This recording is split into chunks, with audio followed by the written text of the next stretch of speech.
If you're a fan of my reviews, then you know that I am a huge Double Dragon fan. I even cemented that love when I bought a Double Dragon machine for my house. And I still love playing it. Now, I'm not the biggest fan of the NES version of Double Dragon, mainly because they cripple you in the beginning of the game, having you level up your character's moves. So I was a little bit apprehensive about playing Double Dragon 2 for the NES. I'm happy to say it actually did go back to the fun of the Double Dragon that I remember. That doesn't mean it's perfect, because while they did ditch that annoying leveling up system, they added in something even more annoying. But let's get to that in a minute. The story is that the Shadow Warriors gang has murdered Billy's girlfriend. Man, that poor girl.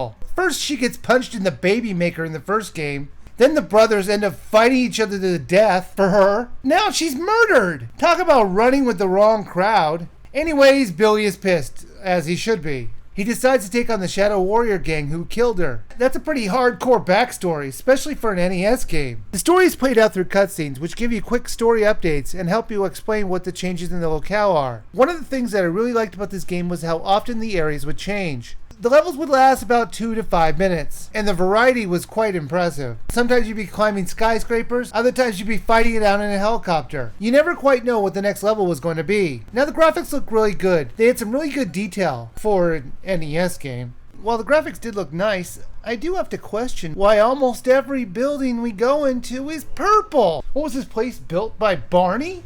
The controls are the one thing that I really didn't like, for 2 reasons. One, the game really needed more buttons, but since this is an NES game, there really is nothing the creators could have done, since the NES controller really only had 2 buttons, unless they somehow utilize the start and select buttons, but that would have just been really awkward. The second problem is new to the series, as this wasn't a problem in the previous game, and that's the switching to the punch and kick buttons. What I mean is that neither one is assigned to the A or B button. If you're facing forward, the A button will be the punch and the B button will be the back kick. However, if you're facing the other direction, the A button will be the back kick and the B button will be the punch. It can get really confusing at times, especially when you're trying to do a forward attack and you end up doing a back kick. So it can get a bit problematic when you're fighting enemies. They should have just kept it as 1 button punches and 1 button kicks. Like always, the A and B button together will make you jump, and there are other combinations which will let you do other moves like knee punches, spinning kicks, and jump kicks. It does feel a bit random when it'll work, because you're going to need to do these moves in a split second in order for it to work. There are 3 difficulty modes. Well, that's not true. There's more like 2 modes. There's a practice mode, which I guess you could say is the beginner setting, but it only lets you play a few chapters before making you go back to the main menu and play a big boy version of the game, which I mean normal or difficult. There is also a 2-player co-op or friendly fire mode where your character can hurt the other player, either by accident or if you're kind of a jerk, on purpose. Double Dragon 2 The Revenge was actually pretty good. I love that they added in an ongoing storyline and the locales would change depending on how the story was changing. My only gripe about the game was the awkward controls, and those you can kind of get used to after a while. This game is only 500 Wii points, and I do think it's worth the money, so you should download it now.